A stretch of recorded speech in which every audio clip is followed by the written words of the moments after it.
ನೋಡಿ, ಹುಡುಗಿನ ಹಿಂದೂ ಹುಡುಗಿನ ಬ್ರೈನ್ ವಾಶ್ ಮಾಡುವಂಥದ್ದು, ಬ್ಲ್ಯಾಕ್ ಮ್ಯಾಜಿಕ್ ಮಾಡುವಂಥದ್ದು ಈ ಮುಸ್ಲಿಮರಲ್ಲಿ ಬೇಕಾದಷ್ಟು ನಡೆದಿದೆ. ನಾವು ಅದನ್ನು ಎದುರಿಸಿದ್ದೀವಿ. ಈಗ ಅವನು ಖ್ವಾಜಾ ಅನ್ನುವಂಥವನು ಬರೇ ನಮ್ಮ ಒಂದು ಗಾಯತ್ರಿ ಅನ್ನುವಂಥ ಒಂದು ಹುಡುಗಿ ಅಲ್ಲ, ಇನ್ನೂ 8-10 ಹುಡುಗಿಯರ ಜೊತೆಗೆ ಅವನ ಸಂಬಂಧ ಇದ್ದಾವೆ. ಎಲ್ಲವನ್ನು ಹೊರಗೆ ಹಾಕ್ತೀವಿ.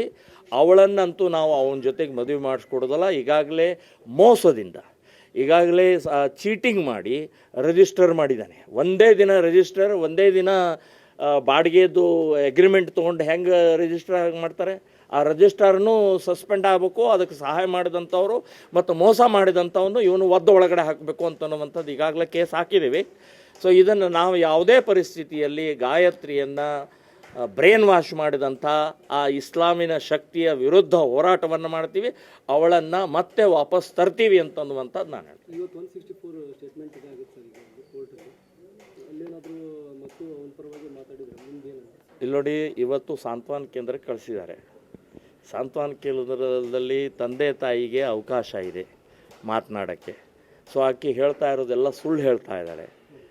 ಅವಳು ನಾವು ಅಲ್ಲಿ ಚಿತ್ರೀಕರಣಕ್ಕೆ ಹೋಗಿದ್ದೀವಿ, ಇಲ್ಲಿ ಹೋಗಿದ್ದೀವಿ, 3 ತಿಂಗಳಾಯಿತು ಮದುವೆ ಆಗಿ, ಎಲ್ಲ ಸುಳ್ಳು ಹೇಳ್ತಾ ಇದ್ದಾಳೆ. ಇದನ್ನೆಲ್ಲ ಬ್ರೈನ್ ವಾಶ್ ಮಾಡಿದ್ದಾರೆ ಅವಳದ್ದು.